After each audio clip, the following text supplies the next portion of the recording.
इस CCTV footage में Egypt के कुछ लोग इस महिला टूरिस्ट जिसका नाम मैग्डलिना ज़ुक था उसको पकड़ के कहीं ले जा रहे थे। ये लड़की जो अकेली इजिप्ट घूमने आई थी उनके ऊपर चिल्लाती है और लड़ती है और वहाँ से भागने की कोशिश भी करती है, लेकिन ये ट्रिप उसके लिए एक नाइटमेयर बन गया जब उसके साथ कुछ ऐसा भयानक होने लगा कि वो मेंटली अनस्टेबल हो रही थी। वो अपने होटल के रूम के बाथरूम के बाहर ऐसे बैठी थी जैसे उसके साथ कुछ बहुत बुरा हुआ हो। वो अंदर से टूट चुकी थी। मैग्डलिना एयरपोर्ट भी गई थी अपने देश पोलैंड जाने के लिए, लेकिन वहाँ से भी उसको हॉस्पिटल भेज दिया गया और फिर कुछ घंटों बाद उसने हॉस्पिटल के टेरेस से जंप किया और उसकी डेथ हो गई। पोलैंड के मीडिया के अकॉर्डिंग ये वहाँ का सबसे मिस्टीरियस केस बन गया, द केस ऑफ मैग्डलिना ज़ुक। मैग्डलिना ज़ुक का बर्थ 19 सितंबर 1990 को पोलैंड के एक छोटे से टाउन बोगाटनिया में हुआ था। क्योंकि मैग्डलिना बचपन से ही एक्सट्रीमली एम्बिशियस और इंडिपेंडेंट थी, तो जब वो 17 साल की हुई वो व्रोक्लाव शिफ्ट हो गई थी, जहां बेटर एजुकेशन और करियर अपॉर्चुनिटीज थी।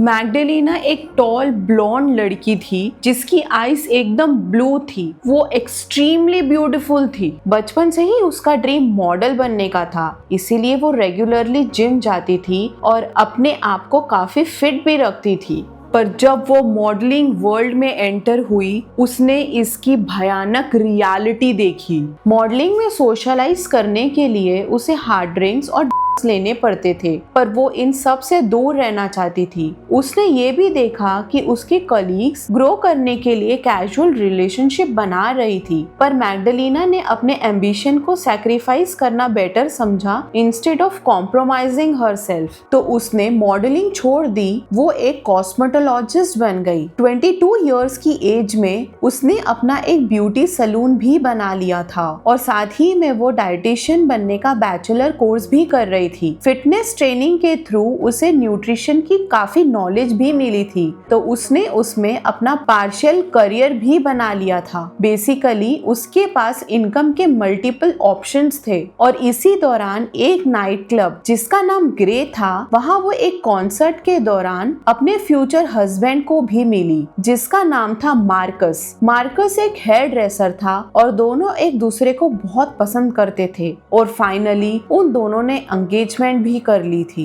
मैग्डलिना का बर्थडे आ रहा था और वो मार्कस को एक सरप्राइज देना चाहती थी, इसीलिए उसने रेनबो टूर ट्रैवल एजेंसी से इजिप्ट का हॉलिडे पैकेज बुक किया जिसका प्राइस था 1000 यूरोस। उनकी फ्लाइट 25 अप्रैल 2017 ट्यूसडे नाइट 8:30 बजे को पोलैंड से इजिप्ट के लिए थी, लेकिन यहाँ मैग्डलिना से एक बहुत बड़ी गलती हो गई। जिस दिन उनकी फ्लाइट थी उसी दिन दोपहर 1:30 बजे के करीब, जब फ्लाइट में सिर्फ 7 घंटे बचे थे, उसने मार्कस को इस ट्रिप के बारे में बताया। मार्कस ने मैग्डलिना से कहा कि उसे पहले मार्कस से कंसल्ट करना चाहिए था क्योंकि उसका पासपोर्ट 4 मंथ्स में एक्सपायर होने वाला था और इजिप्ट के लिए पासपोर्ट में मिनिमम 6 मंथ्स की वैलिडिटी चाहिए। मैग्डलिना की सारी सेविंग्स इस टिकट में लग चुकी थी और वो मार्कस के साथ जाना चाहती थी। वो अपने पेरेंट्स को भी ये टिकट्स नहीं दे सकती थी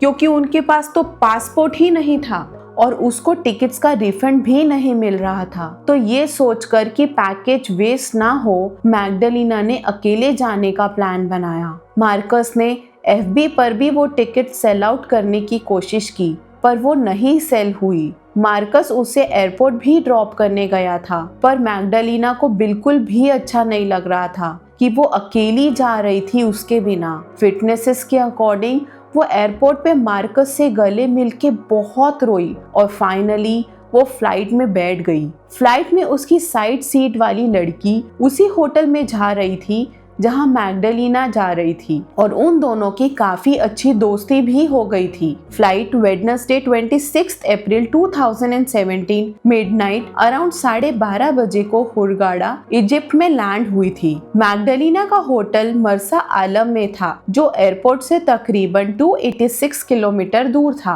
होटल का नाम था three corners equinox beach resort, एक 4 star hotel. All inclusive food, beverages और एक ट्रैवल गाइड भी पैकेज में शामिल था। मैग्डलिना का ट्रैवल गाइड मोहम्मद खेरी था, जिसको लोग द रेजिडेंट भी बोलते थे, क्योंकि वो वहाँ का लोकल था और उसको पॉलिश लैंग्वेज भी आती थी। मैग्डलिना होटल में सेटल होने के बाद वो अपनी फ्लाइट फ्रेंड के साथ पूल पार्टी भी एंजॉय करती है और उसने थोड़े ड्रिंक्स भी लिए थे, पर थोड़ी ही देर के बाद उसकी फ्रेंड उससे डिस्टेंस बनाती है और उसके साथ कांटेक्ट भी तोड़ देती है, क्योंकि मैग्डलिना सडनली स्ट्रेंज बिहेव करने लगी थी। वो रिजॉर्ट में गोल गोल घूम रही थी और तेज धूप में हेवी ट्राउजर्स पहन के घूम रही थी। गेस्ट के स्टेटमेंट के अकॉर्डिंग वो किसी साइकोटिक एपिसोड में थी या कोई के इन्फ्लुएंस में थी।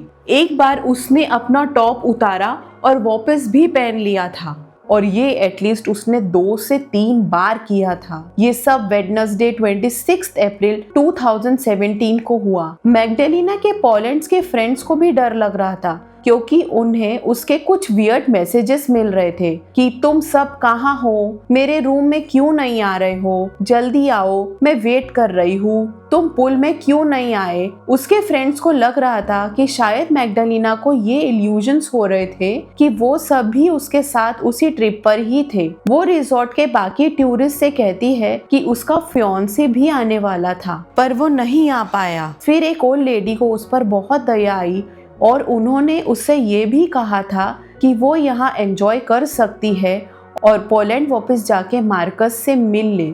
पर मैग्डलिना उनको घूरती है और बोलती है, क्या के बाद भी लाइफ होती है। ये सुनकर वो ओल्ड लेडी बहुत डर गई और अपने रूम में भाग गई थी। मैग्डलिना ने मार्कस को फोन भी किया और कहा था कि उसे अपने रूम में वियर्ड आवाजें सुनाई दे रही थी। उसे लग रहा था जैसे किसी ने उसकी ड्रिंक में कुछ मिलाया हो।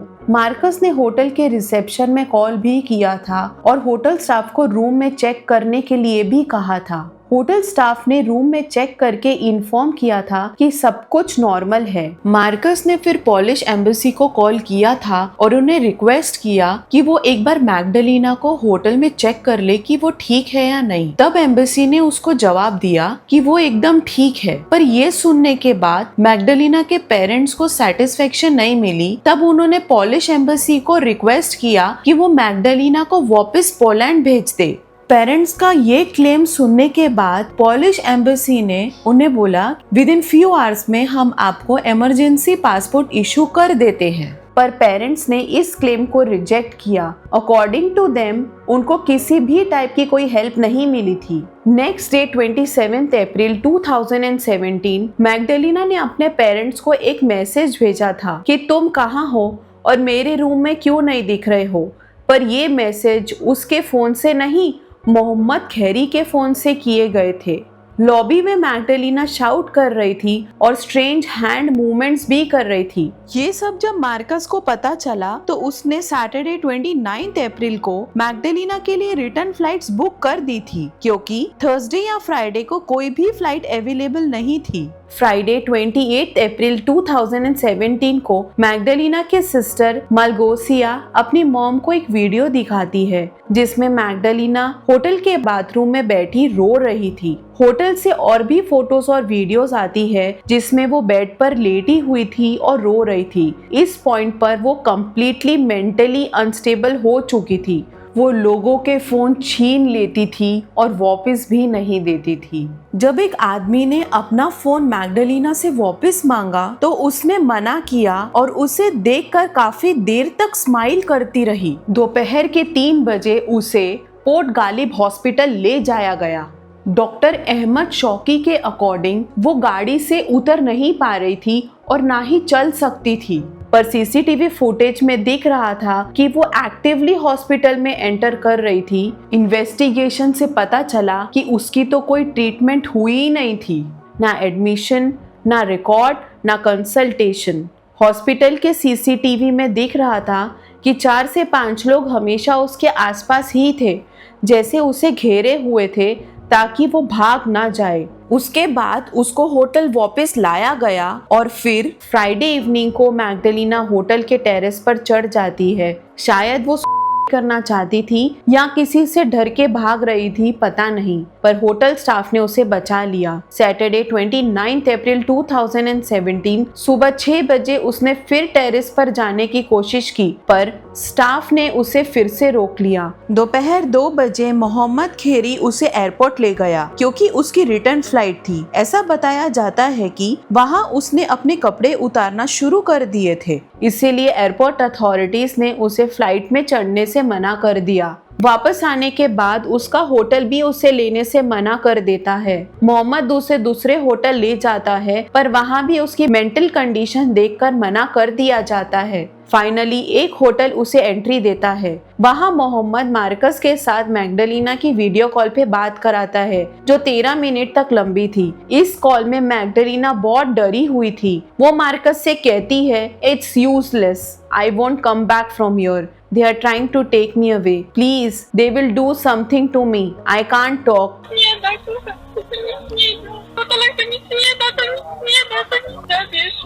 कॉल को मार्कस का फ्रेंड माइकल रिकॉर्ड कर रहा था। फिर इस कॉल के बाद मार्कस ने अपने फ्रेंड मसीज को इजिप्ट भेजा था मैग्डलिना को वापस पोलैंड लाने के लिए। रात को मैग्डलिना को व्हीलचेयर पे हॉस्पिटल ले गए थे। ये लास्ट सीसीटीवी फुटेज था जिसमें वो जिंदा थी। इसमें वो एग्रेसिवली रिएक्ट कर रही थी, स्पेशली एक चेक शर्ट वाले आदमी के साथ, और ये आदमी कैमरा की लोकेशन बार बार चेक कर रहा था और अपनी पोजीशन भी चेंज कर रहा था, जैसे कैमरा छुपाना चाहता हो। संडे 30 अप्रैल 2017 जब डॉक्टर शॉकी अपनी वाइफ के साथ अपने कैबिन में बैठकर बात कर रहे थे, तब अचानक उनकी वाइफ को किसी के गिरने की आवाज आती है। जैसे ही उनकी वाइफ ने विंडो से देखा तो उनको ये दिखा कि मैग्डलिना ने 2nd फ्लोर से जंप कर दिया है। 2nd फ्लोर से जंप करने के बाद उसे एम्बुलेंस में 286 किलोमीटर दूर हुरगाड़ा के एक हॉस्पिटल में ले जाया गया। मार्कस का फ्रेंड मसीज जो उसको लेने आया था, वो भी हॉस्पिटल पहुंचता है। मैग्डलिना की फैमिली डिसाइड करती है कि मसीज मैग्डलिना को वापस पोलैंड ले आए उसकी ट्रीटमेंट के लिए, पर अनफॉर्चुनेटली शाम को 5:30 बजे मैग्डलिना को डिक्लेयर कर दिया गया। ये स्टोरी पोलैंड में वाइल्ड फायर की तरह फैल गई। पोलैंड की एलीट इन्वेस्टिगेशन यूनिट और इंडिपेंडेंट एजेंसी रिजस्टॉफ रोटवॉक्सी ने अपने रिसोर्सेस लगाए। मीडिया ने भी अपनी इन्वेस्टिगेशन की और 3 स्ट्रॉन्ग थियोरी सामने निकल के आई। पहला, कि मैग्डलिना को कोई बाइपोलर डिसऑर्डर था। इसमें पेशेंट को मैनिक एपिसोड आते हैं जिसमें वो हाई एनर्जी में होते हैं, इम्पल्सिव डिसीजंस लेते हैं और रियलिटी से डिटैच हो जाते हैं। दूसरी थ्योरी, मैग्डलिना के ड्रिंक्स में मिलाए गए थे, जो उसकी ऑटोप्सी रिपोर्ट में भी सामने आया है। ये जैसे बिहेवियर इंड्यूस करते हैं, पैरानॉय, एग्रेशन और रियलिटी से डिटैचमेंट। मोहम्मद खेरी उसका ट्रैवल गाइड सस्पेक्ट है क्योंकि उसके फोन से मैसेजेस आए थे और वो मैग्डलिना के आसपास था। मोहम्मद की रेप्यूटेशन भी खराब थी। वो गर्ल्स को देता था और उनके साथ फिजिकल करता था। ये एक फीमेल टूरिस्ट ने ही बताया था। और तीसरा, क्या इन सब के पीछे मार्कस था? क्या मार्कस का कोई डार्क सीक्रेट था? ये पहली बार नहीं था जब उसकी कोई क्लोज पर्सन मिस्टीरियसली हुई। इनिशियली सबको लगा कि ये बाइपोलर डिसऑर्डर का केस है, पर जब ऑटोप्सी रिपोर्ट सामने आई तो उसने सबके होश उड़ा दिए। उसकी लंग्स कोलैप्स थे, उसे टॉर्चर किया गया था और उसकी सफोकेशन की वजह से हुई थी, जो पॉसिबल को इंडिकेट करता है। मैग्डलिना की बॉडी में हाईली सिंथेटिक वो भी पाया गया था। शायद किसी ने उसकी ड्रिंक में ये मिलाया हो। ये पैरानॉइड और डेडली बिहेवियर कॉज करता है, इसीलिए वो अजीब बिहेव कर रही थी। सबसे ज्यादा डरावना सच तब सामने आया जब मैग्डलिना के कॉल रिकॉर्ड्स चेक किए गए। थर्सडे को जब होटल स्टाफ मैग्डलिना को बाहर ले गए थे, उस रात मैग्डलिना की फोन की लोकेशन रेड सी के अंदर 20 किलोमीटर ऑफशोर पानी में दिखा रही थी। जब मैग्डलिना के कपड़ों पे फॉरेंसिक टेस्ट किए गए तो का सबूत मिला। इसीलिए वो नेक्स्ट डे होटल रूम के बाहर बाथरूम में बैठी पूरा दिन रो रही थी, क्योंकि उसको पता था कि उसके साथ कुछ गलत हुआ है। जब मोहम्मद खेरी की हिस्ट्री चेक की गई तो पता चला कि उसने और भी कई टूरिस्ट के ड्रिंक्स में मिलाए थे। मोहम्मद आज भी फरार है, पर ये केस मोहम्मद से भी ज्यादा भयंकर है। कोई और था जो इस पूरे प्लान का मास्टरमाइंड था। वो था मैग्डा का बॉयफ्रेंड मार्कस। जब पुलिस ने मोहम्मद के सोशल मीडिया अकाउंट्स चेक किए तो उन्हें एक बड़ा झटका लगा। उन्हें मोहम्मद की फ्रेंड लिस्ट में मार्कस का नाम दिखा था। मार्कस ऐसे बिहेव कर रहा था जैसे वो मोहम्मद को जानता ही नहीं था, पर असल में दोनों एक दूसरे को बहुत पहले से जानते थे। पुलिस का शक अब मार्कस की तरफ था, इसीलिए उन्होंने मार्कस और मैग्डा की उस लास्ट वीडियो को एडवांस टेक्निकल टेस्टिंग के लिए भेजा। मार्कस का नाम मीडिया में सस्पेक्ट के रूप में लीक हो गया था। बाद में पता चला कि डिटेक्टिव्स ने ये इंटेंशनली किया था ताकि उन्हें मार्कस के अगेंस्ट और ज्यादा एविडेंस मिल सके। उनका ये तीर बिल्कुल निशाने पे लगा। 4 विटनेसेस सामने आए जिन्होंने बताया कि उन्होंने मार्कस के ऑनलाइन पोस्ट पे कमेंट किया था उस हॉलिडे टिकट को खरीदने के लिए, पर 3 लोगों के कमेंट डिलीट कर दिए गए और एक को मार्कस ने रिप्लाई किया कि उसने वो टिकट किसी और को बेच दी है, जबकि मार्कस ने मैग्डा को बताया था कि लास्ट मोमेंट पे कोई टिकट नहीं खरीद रहा है। इससे पुलिस को यकीन हो गया कि मार्कस बहुत कुछ छुपा रहा है। उस वीडियो कॉल का एक सेगमेंट था जहां मोहम्मद मार्कस को उसकी मर्दानगी पर टॉन्ट कर रहा था, जो एक्चुअली फ्रेंडली बैंटर था। Możesz mówić, śmiało, mów do mnie. तो ये मिस्ट्री मैन मार्कस कौन था? मार्कस का बर्थ जर्मनी में हुआ था। उसके फादर एक फेमस पॉलिश जर्नलिस्ट थे जो गेजेटा वर्बॉक्सा के लिए काम करते थे। ये न्यूज़पेपर एक के बारे में पॉजिटिव रिव्यू पब्लिश करता था, जो आगे चल के इजिप्शियन का किंग पिन कैप्टन खालिद बन गया। मार्कस ग्रे नाइट क्लब में काम करने लगा जो व्रॉकलॉ में था। ये वो सेम क्लब है जिसमें मैग्डा उसे मिली थी, पर बेचारी मैग्डा को क्या पता था कि ग्रे नाइट क्लब और प्रदूषण का एक एपिसेंटर था, जहां से यूरोपियन मॉडल्स को इजिप्ट भेजा जाता था। रेड सी याट जहां प्राइवेट पार्टीज होती थी, वहां अरब मिलियनेयर ऐसी लड़कियों की डिमांड करते थे जो ट्यूट ना हो। इसीलिए मार्कस जैसे लोग यूरोपियन फीमेल टूरिस्ट को वहां भेजते थे ताकि उनको देके एब्यूज किया जाए। कई मॉडल्स जो इस नेटवर्क का पार्ट थी, आज या तो वो